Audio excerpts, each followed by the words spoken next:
জিডিপিতে সিংহভাগ অবদান থাকলেও ঋণ পাওয়ার ক্ষেত্রে ভয়াবহ বৈষম্যের শিকার ক্ষুদ্র ও মাঝারি উদ্যোক্তারা।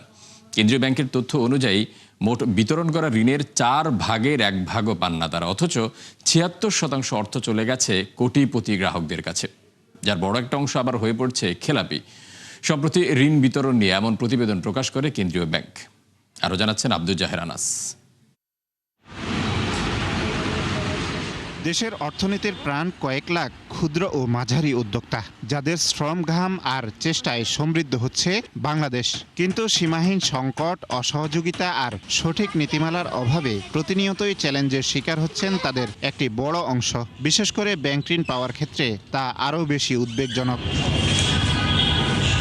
অর্থ না পাওয়ার এই বৈষম্য আরও স্পষ্ট হয়েছে কেন্দ্রীয় ব্যাংকের প্রতিবেদনে। এতে বলা হয়, 2025 সালে মোট বিতরণ করা ঋণের মাত্র 23% পেয়েছেন তারা। 1 থেকে 50 লাখ টাকা পর্যন্ত ঋণ পাওয়া ওইসব গ্রাহকদের বিতরণ করা হয় মাত্র 4,14,648 কোটি টাকা, অথচ চাহিদা ছিল আরও বেশি। কোনো সেক্টর যাতে অন্য সেক্টরকে বঞ্চিত না করে সেইভাবেই প্রতিটা ব্যাংকে তাদের লোন পোর্টফোলিও ডিজাইন করতে হবে। আমি যে সিএমএসএমই খাতকে উপেক্ষা করি, যে সাস্টেনেবল ডেভেলপমেন্ট গোল, আমরা ফিনান্সিয়াল ইনক্লুশন চাচ্ছি, অধিক মানুষ বিভিন্ন সামাজিক উদ্যোগের অংশ হিসেবে থাকবে, সেটাও বাধাগ্রস্ত হবে। কেন্দ্রীয় ব্যাংকের হিসাবে 2025 সালে ব্যাংক খাতে বিতরণ করা মোট ঋণের পরিমাণ ছিল 17,77,316 কোটি টাকা। এই অর্থ থেকে ছোট উদ্যোক্তারা কম পেলেও কয়েক গুণ এগিয়ে বড়রা।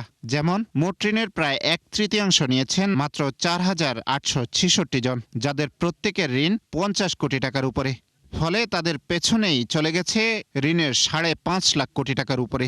আর 20 কোটি টাকার উপরে ঋণের গ্রাহক মাত্র 13,000। বিশ্লেষকরা মনে করেন, বিতরণ করার ক্ষেত্রে প্রতিষ্ঠানগুলোকে আরও বিচার বিশ্লেষণ করতে হবে। আমাদের কাঠামোগত দুর্বলতা আছে। আর ব্যাংকের জন্য ছোট ছোট অনেক ক্লায়েন্ট ম্যানেজ করার চাইতে সে চায় যে একবারে একটা জায়গায় দিলে ওনার যেই ব্যয় ভারটা এটা কমে আসে।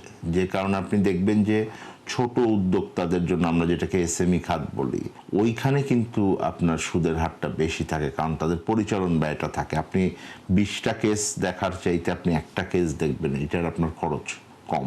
কনভেনশনাল ব্যাংকিং সিস্টেমও পারছে না, আবার একেবারে আমাদের যেই উদ্ভাবনী যেই অল্টারনেটিভ প্রতিষ্ঠান মাইক্রোক্রেডিট, সেটাও কিন্তু তাদের কাছে পৌঁছাতে পারে নাই।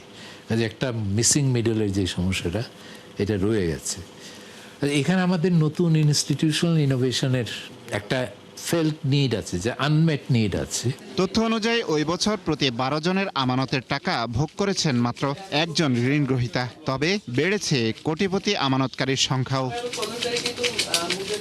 আব্দুল জাহের আনাস, 71, ঢাকা।